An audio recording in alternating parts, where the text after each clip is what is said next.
Hello everyone, हम राजस्थान सुजस के फरवरी 2022 के अंक को डिस्कस कर रहे हैं।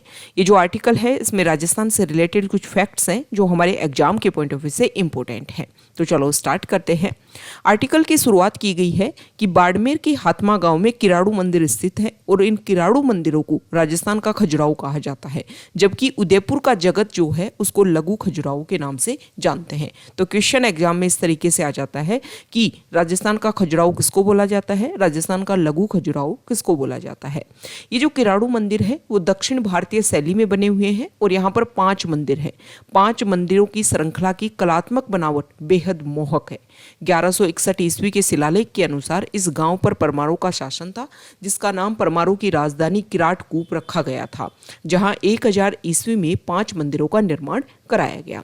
अब यहाँ पर जो इन मंदिरों की जो नक्काशी है, यहाँ पर मैप की ये जो इमेज के थ्रू यहाँ पर शो कर रखा है, इनकी नक्काशी को देख करके पता चलता है कि मंदिरों की निर्माण शैली दक्षिण के गुर्जर प्रतिहार वंश, संगम वंश और गुप्त वंश जैसी है।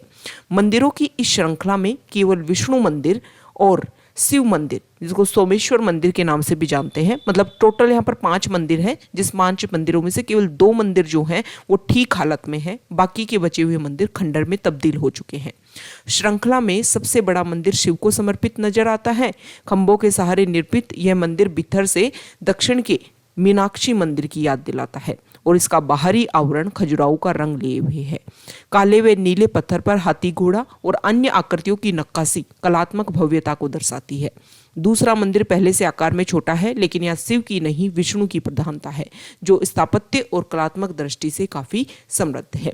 यहाँ पर इस तरीके का रूमर भी है कि अगर रात में कोई इस जगह पर रुक जाता है तो वो पत्थर बन जाता है। ये रहस्य है, इसको लेकर के यहाँ पे जो रहने वाले लोग हैं उनसे पूछा गया तो बोला कि कोई साधु का श्राप ऐसा होना बताया जाता है। अब बात आती है राजस्थान के लघु खजुराहो की। जगत उदयपुर में स्थित है। यहाँ पर ये जो जगत जो उदयपुर में स्थित है, वहाँ पर भी बहुत सारे मंदिर बने हुए हैं। यहाँ पर बताया रखा है कि प्रणय भाव में युगल, अंगड़ाई लेते हुए और दर्पण निहारती नायिका, शिशु क्रीड़ा, वादन और नृत्य आकृतियाँ, पूजन सामग्री सजाए रमणी, महिषासुर मर्दिनी, नवदुर्गा, वीणा धारणी सरस्वती, नृत्य भाव में गणपति, यम, कुबेर, वायु, इंद्र, वरुण आदि कलात्मक प्रतिमाओं का अचंभित कर देने वाला मूर्ति शिल्प का खजाना और अद्वितीय स्थापत्य कला को अपने में समेटे जगत का अंबिका मंदिर राजस्थान के मंदिरों की मणिमाला का चमकता मोती कहा जा सकता है। जगत में जो अंबिका मंदिर है वो बहुत ज़्यादा फेमस है। यहाँ पर नागर शैली का जो स्थापत्य कला में जो नागर शैली है उसका अलंकरण यहाँ पर किया हुआ है। ओके, यहाँ पर ये बता रखा है कि जिस तरीके कोणार्क मंदिर, खजुराहो मंदिर, उस जिस तरीके से उनका निर्माण है उसी की श्रृंखला में ला करके इनको खड़ाई कर देता है। ओशिया देवालय की सदृश्यता। स्थापत्य में शिल्प की प्रतिष्ठा के लिए जगत का अंबिका मंदिर उदयपुर से करीब 50 किलोमीटर दूर गिरवा की पहाड़ियों के बीच बसे कुराबड़ गांव के समीप स्थित है। मतलब उसकी लोकेशन के बारे में बता रखा है कि कहाँ पर ये स्थित है। अब यहाँ पर जैसे ही आप एंटर करते हो तो पूर्व की ओर से प्रवेश करने पर 2 मंजिला प्रवेश मंडप की बाहरी दीवारों पर प्रणय मुद्रा में नर नारी प्रतिमाएं, द्वार स्तंभों पर अष्टमात्रक प्रतिमाएं, रोचक कीचक आकृतियां और मंडप की छत पर समुद्र मंथन दर्शनीय है। छत का निर्माण परंपरागत शिल्प के अनुरूप कोनों की ओर से चपटी और मध्य में पद्म केसर के अंकन के साथ निर्मित है। मंडप में दोनों हवा व प्रकाश के लिए पत्थर की बनी अलंकृत जालियां ओशिया देवालय के सदृश है। विभिन्न रूपों में देवी देवताओं की यहाँ पर प्रतिमाएं लगी हुई है। इसके अलावा मेवाड़ का प्राचीन उत्कृष्ट शिल्प देखने को मिलता है। ये पता चलता है कि उस टाइम जो शिल्पकारी है वो कितनी ज़्यादा फेमस रही होगी। उस टाइम के जो राजा हैं जिन्होंने कितना आश्रय प्रदान किया होगा अपने शासन काल में जो शिल्पकार हैं उनको, और कितना ज़्यादा इनके लिए इन्वेस्ट किया गया होगा। मध्यकालीन गौरवपूर्ण मंदिरों की श्रृंखला में सुनियोजित ढंग से बनाया गया जगत का अंबिका मंदिर मेवाड़ की प्राचीन उत्कृष्ट शिल्प का नमूना है। जीवन की जीवंतता और आनंदमयी क्षणों की अभिव्यक्ति मूर्तियों में स्पष्ट दर्शनीय है। प्रतिमाओं के आधार पर इतिहासकारों का मानना है कि 5वीं व 6वीं शताब्दी में शिव शक्ति संप्रदाय का ये महत्वपूर्ण केंद्र रहा होगा। इसका निर्माण खजुराहो में बने लक्ष्मण मंदिर से पहले करीब 960 ईस्वी के आसपास माना जाता है। मंदिर के स्तंभों पर उत्कीर्ण लेखों से पता चलता है कि 11वीं सदी में मेवाड़ के शासक अल्लाह ने मंदिर का जीर्णोद्धार कराया था। यह देवी को अंबिका कहा गया है। धार्मिक दृष्टि से ये प्राचीन शक्ति पीठ है। तो ये कुछ इंपॉर्टेंट फैक्ट्स हैं। और वैसे भी आपको पता है कि राजस्थान का कोई भी एग्जाम हो उसमें आर्ट एंड कल्चर से रिलेटेड जरूर क्वेश्चन पूछे जाते हैं। तो यहाँ पर किराड़ू मंदिर और जगत का जो अंबिका मंदिर है उसके बारे में बताया हुआ है। दोनों के बारे में जनरल नॉलेज, एक बेसिक इन्फॉर्मेशन आपको होनी चाहिए। और अगर आप बाड़मेर और उदयपुर ट्रैवल करते हैं तो इन दोनों मंदिरों को अच्छे से देखिए। ये सारी जो चीज़ें हैं, ये जो मूर्तियां हैं, ये आपको अवेयर करवाएंगी कि उस टाइम के जो लोग हैं, देखो जो उस टाइम जो मूर्तियां बनाई हुई हैं, उस टाइम जो भी सोसाइटी में, कल्चर में जो भी चल रहा था, उन्हीं को सबको यहाँ पर शो करने की कोशिश की जाती है। नेक्स्ट आर्टिकल है ई मित्र से रिलेटेड। सबसे पहले तो ई मित्र परियोजना की सफलता के बारे में बताया हुआ है कि राजस्थान सरकार द्वारा जन उपयोगी सेवाओं को त्वरित और पारदर्शी व्यवस्था के साथ आमजन को उपलब्ध करवाने हेतु हमेशा संवेदनशीलता का परिचय देते हुए उदाहरण प्रस्तुत किया गया है कि ज़्यादा से ज़्यादा, जल्दी से जल्दी, तेज गति से, सुगम्य तरीके से और पारदर्शी तरीके से ज़्यादा जो भी जन उपयोगी सेवा है वो लोगों को उपलब्ध हो सके। और इसी के लिए ई मित्र परियोजना का संचालन किया जा रहा है। अब ई मित्र परियोजना जो है उसकी सफलता को देखते हुए राज्य सेवा अब क्या कर रही है, इस सेवा का अनुसरण करने का प्रयास किया गया है। राजस्थान राज्य के हर क्षेत्र में आज ई मित्र केंद्र स्थापित है। जनता को सेवाएं प्रदान करने का सर्वश्रेष्ठ माध्यम ई मित्र साबित हो चुके हैं। लेकिन अभी भी क्या है, राजस्थान सरकार ने कुछ नए तरीके उपलब्ध करवाए। राजस्थान सरकार ने कुछ नवाचार इसमें टाइम टू टाइम करती रही है राजस्थान सरकार। और इसमें स्वयं संचालित ई मित्र प्लस मशीन भी राज्य भर में स्थापित की गई, जिनके माध्यम से कोई भी आवेदक ई मित्र पोर्टल पर प्राप्त विभिन्न सेवाओं को स्वयं ही प्राप्त कर सकता है। ओके, मतलब स्वयं ई मित्र प्लस मशीन। अब राजस्थान सरकार क्या कर रही है, ई मित्र एट होम, मतलब यहाँ देखिए, यहाँ पिक्चर के थ्रू आप शो करोगे। इस तरीके से राजस्थान सरकार का एक जो पर्सन है, मतलब ई सहायक जो है, वो आपके घर आएगा बहुत सारी सेवाओं को लेकर के। आपको जो भी मतलब यहाँ पर सेवाओं की सूची दे रखी है, ये सारे आपको, जैसे मूल निवास प्रमाण पत्र, जाति प्रमाण पत्र, मृत्यु प्रमाण पत्र, जन आधार नया, उसमें कुछ चेंज कर, विवाह पंजीयन प्रमाण पत्र, ये सारी चीज़ें अगर आपको कुछ करवानी है तो ई मित्र की जो सेवाओं की सूची है उसमें जाकर के ये जो सहायक है वो घर आएगा, उसमें आपको उसके अकॉर्डिंग इसमें स्लॉट बुक होगा, सारा प्रोसीजर कंप्लीट होगा और फिर ये सारी योजनाओं का लाभ आपको मिल सकेगा। ओके, तो इसमें ये जो योजना है इसके बारे में बेसिक फैक्ट्स बताए हुए हैं कि किस तरीके से आप इस प्रक्रिया को लॉन्च कर सकते हो, यूज़ कर सकते हो, टोल फ्री नंबर, ये सारी व्यवस्था बता रखी है। तो हमारे एग्जाम के पॉइंट ऑफ व्यू से इतना ज़्यादा इंपॉर्टेंट नहीं है, बस हमें पता होना चाहिए कि ई मित्र एट होम होता क्या है। नेक्स्ट यहाँ पर बताया है, राजस्थान सरकार ने एक योजना लॉन्च की थी कि बहुत सारे हमारे इंडिया में भी देख लो, राजस्थान में हर जगह देख लो, रोड एक्सीडेंट होते हैं, लेकिन बहुत सारे लोग पास से गुजर जाते हैं लेकिन उन पर्सन को उठा करके हॉस्पिटल नहीं ले जाते। क्यों? क्योंकि पुलिस के चक्कर से उनको लगता है कि बेफालतू में उनको केस में फंसाया जाएगा, इनडायरेक्टली उनके ऊपर आरोप आएंगे। लेकिन अब राजस्थान सरकार ने मुख्यमंत्री जीवन रक्षा योजना एक लॉन्च की, जिसमें राजस्थान सरकार ने ये बोला कि 5,000 रुपये जो भी जीवन बचाएगा किसी पर्सन का, उसको प्रशस्ति पत्र ये दिया जाएगा। इसको लेकर के यहाँ पर 2 एग्जाम्पल शो कर रखे हैं। उन पर्सन ने अपने पर्सनल एक्सपीरियंस बताए हैं कि उन्होंने किस तरीके से लोगों को बचाने में हेल्प की है। और यहाँ पर एक पर्सन ने तो ये भी बोला कि 5 से अधिक सड़क दुर्घटनाओं में वो घायलों को हॉस्पिटल पहुँचा चुका है। तो यहाँ पर मुख्यमंत्री चिरंजीवी जीवन रक्षा योजना 5,000 रुपये और एक प्रशस्ति पत्र दिया जाता है जो भी पर्सन किसी दूसरे पर्सन जो घायल हो गया है उसको अगर हॉस्पिटल टाइम पर पहुंचाता है तो। ओके, नेक्स्ट यहाँ पर बताया गया है कि प्रदेश के 5 पर्यटन स्थल को राग रंग रोशनी की जुबानी देकर के इतिहास की कहानी को बताने की कोशिश की जा रही है। प्रदेश के 5 प्रमुख पर्यटन स्थल को आकर्षक लाइट एंड साउंड शो के प्रदर्शन से गुलजार किया गया है। इसमें जयपुर का प्रसिद्ध धार्मिक स्थल गोविंद देव जी मंदिर परिसर स्थित जय निवास उद्यान, मेड़ता में मीराबाई स्मारक, चित्तौड़गढ़ का विश्वविख्यात दुर्ग, धौलपुर का मचकुंड, इन सारी चीज़ों को, और जैसलमेर की ऐतिहासिक गड़ीसर झील में लेजर वाटर शो का प्रदर्शन किया जा रहा है। इसका काम ये है कि ज़्यादा से ज़्यादा जो लोग हैं उनको मतलब पर्यटन को ज़्यादा से ज़्यादा बढ़ाया जा सके, क्योंकि कोविड के टाइम में लाखों लोगों की जो आजीविका है, आप सभी को पता है पर्यटन क्षेत्र में लाखों लोगों को रोजगार प्रदान करता है पर्यटन क्षेत्र, और लाखों लोगों की आजीविका इनसे प्रत्यक्ष और अप्रत्यक्ष रूप से जुड़ी हुई है। कोरोना महामारी से प्रभावित हुई इस प्रमुख उद्योग को संबल देने में राजस्थान सरकार ये प्रयास कर रही है। तो क्वेश्चन अगर ये आ जाता है, जैसे कि RAS मेंस होता है, उसमें क्वेश्चन पूछ ले कि राजस्थान सरकार पर्यटन को बढ़ावा देने के लिए क्या काम कर रही है, तो ये 5 स्थलों, इसी तरीके से आप बता सकते हो कि जो भी हमारे धार्मिक स्थल हैं या फिर ऐतिहासिक स्थल हैं, उनको इस तरीके से राजस्थान सरकार जो है कोशिश कर रही है कि वहाँ पर पर्यटन ज़्यादा से ज़्यादा बढ़ाया जा सके। गड़ीसर लेक जैसलमेर में, यहाँ पर लेजर वाटर शो में जैसलमेर दुर्ग के निर्माण की पटकथा, आक्रांताओं का दुर्ग पर आक्रमण, जैसलमेर की वीरों का पराक्रम, बलिदान की गाथा, तनोट माता के मंदिर का दृश्य, रामदेवरा मंदिर का दृश्य, लोद्रुआ मंदिरों का छायांकन, लक्ष्मी नारायण मंदिर के दृश्य, गड़ीसर लेक पर पानी की बूंदों से निर्मित स्क्रीन पर 3D वीडियो, ये सब कुछ यहाँ पर दिखाया जाता है। चित्तौड़गढ़ फोर्ट जो है उसमें रानी पद्मिनी की सूझबूझ, युद्ध कौशल की कहानी, गोरा बादल के वीरता बलिदान की गाथा, रानी पद्मिनी द्वारा अन्य वीरांगनाओं के साथ किए गए जोहर आदि का चित्रण किया गया है। जयनिवास उद्यान जयपुर में, यहाँ पर गोविंद देव जी के वृंदावन मंदिर को आक्रांताओं द्वारा गोविंद देव जी के वृंदावन मंदिर को तोड़ना, गोविंद देव जी का वृंदावन में प्रवास, वृंदावन से जयपुर तक गोविंद देव जी की मूर्तियों को छिपा कर लाना, कनक वृंदावन में गोविंद देव जी की मूर्तियों को अस्थायी रूप से स्थापित करना, उसके बाद जयनिवास उद्यान में स्थापित करना, गोविंद देव जी की जनता द्वारा जयपुर के प्रथम आराध्य के रूप में उनको पूजना, इन सभी का 3D चित्रण जो है वो यहाँ पर किया जाता है।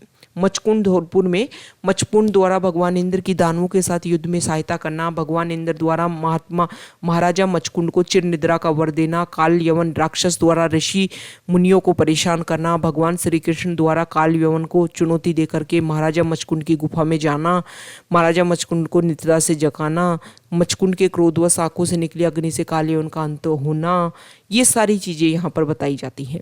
मीराबाई स्मारक मेड़ता, मीराबाई का किस तरीके से उनकी शादी हुई, किस तरीके से उनका पति का देहावसान हुआ, उसके बाद की घटनाएं, मीराबाई द्वारा राजसी वैभव को छोड़ करके वैराग्य का पथ पकड़ना, वृंदावन द्वारका में प्रवास, ये सारी चीज़ें यहाँ पर उनके संबंधित मधुर मधुर भजन, ये सब कुछ एक तरीके से पर्यटन को आकर्षित करने के लिए काम यहाँ पर किए जाते हैं।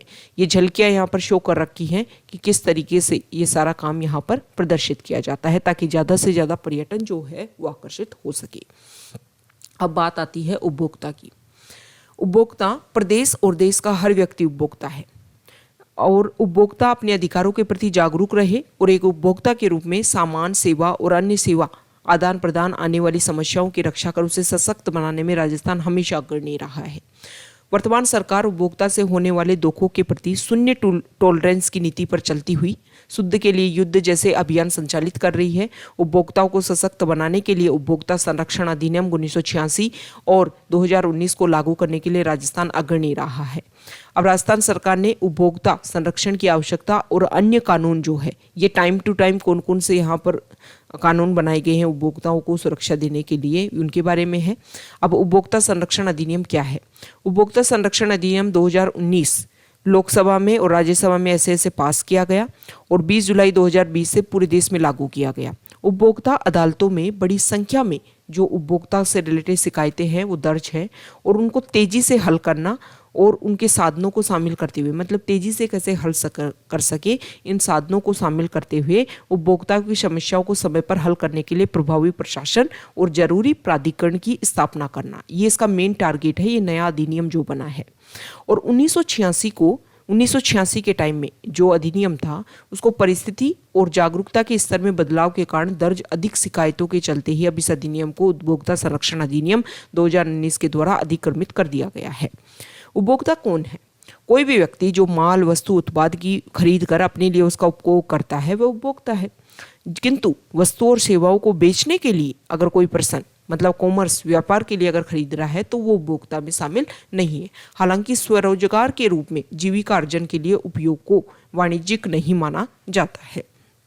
इस परिभाषा में ऑनलाइन और ऑफलाइन, चाहे आप ऑनलाइन खरीदो सामान चाहे ऑफलाइन खरीदो, दोनों ही इसमें शामिल होते हैं। तो ये उपभोक्ताओं के अधिकार है कि कौन सी अगर आपको सही चीज़ बता गलत चीज़ देते, शिकायत कैसे कर सकते हैं आप। तो इसको लेकर के बताया गया है कि उपभोक्ता का एक कर्तव्य है कि शिकायत दर्ज करने से पहले विक्रेता या कंपनी को उसकी वस्तु या सेवा में कमी के बारे में एक नोटिस के माध्यम से मामले को अवगत करें। मतलब पहले जो प्रॉब्लम हो उसको लेकर के पहले उस कंपनी को बताए, फिर जा कर के जब उनको लगे कि अगर मामला खत्म नहीं हुआ है, कंपनी उनको उत्पाद या सेवा में सही उनके साथ में एक तरीके से जस्टिस नहीं कर रही है, तब जा कर के वो उपभोक्ता की जो समस्या है उसका समाधान अगर नहीं हो रहा है, तब जा कर के वो इस तरीके से ई दाखिल पोर्टल पर कई सुविधाएं शुरू की गई हैं 28 जनवरी 2022 से। और यहाँ पर ऑनलाइन जाकर के वो अपनी जो भी इशू हैं उनको जाकर के रजिस्टर करवा सकते हैं। ओके, ये कुछ विशेषताएं हैं उपभोक्ता संरक्षण अधिनियम 2019 की। इसमें ये कोशिश किया जा रहा है कि उपभोक्ता के अधिकारों को ज़्यादा से ज़्यादा सुरक्षित करना और उनको बढ़ावा देना, ये काम किया जा रहा है। ये जो हमारा राजस्थान में राजस्थान राज्य उपभोक्ता विवाद प्रतितोष आयोग का मुख्यालय जयपुर में, और इसके अलावा आयोग की 4 सर्किट बेंच भी हैं जोधपुर, बीकानेर, उदयपुर और कोटा में। भरतपुर और अजमेर में भी शीघ्र इनकी ब्रांचेज जो हैं वो स्टार्ट होने वाली हैं। राज्य के सभी जिलों में कुल 37 जिला उपभोक्ता विवाद आयोग है, उपभोक्ता हितों में काम कर रहे हैं। देखो 33 जिले हैं और 37 जिला उपभोक्ता, थोड़ा एक तरीके से अलग फैक्ट है। ओके, तो ये आपको ध्यान में रखना चाहिए। तो इस तरीके से जो उपभोक्ता है उनकी कोई भी परेशानी है उनको इस तरीके से सॉल्व किया जाता है। तो यहाँ पर जिला आयोग, राज्य आयोग और राष्ट्रीय आयोग केवल कोज फॉर एक्शन के 2 वर्ष की अवधि के भीतर फाइल किए गए परिवाद ही स्वीकार करते हैं। इससे अधिक देरी होने, मतलब 2 साल के अंदर कोई प्रोडक्ट आपको गलत मिला, कुछ भी आपके साथ में धोखाधड़ी हुई, तो 2 साल के अंदर अंदर आपको वहाँ पर केस रजिस्टर करवाना होगा। अगर ज़्यादा पुराना आप केस रजिस्टर करवाते हो तो आपको यहाँ पर कोई भी जो एक तरीके से रिजल्ट है वो नहीं मिल पाएगा।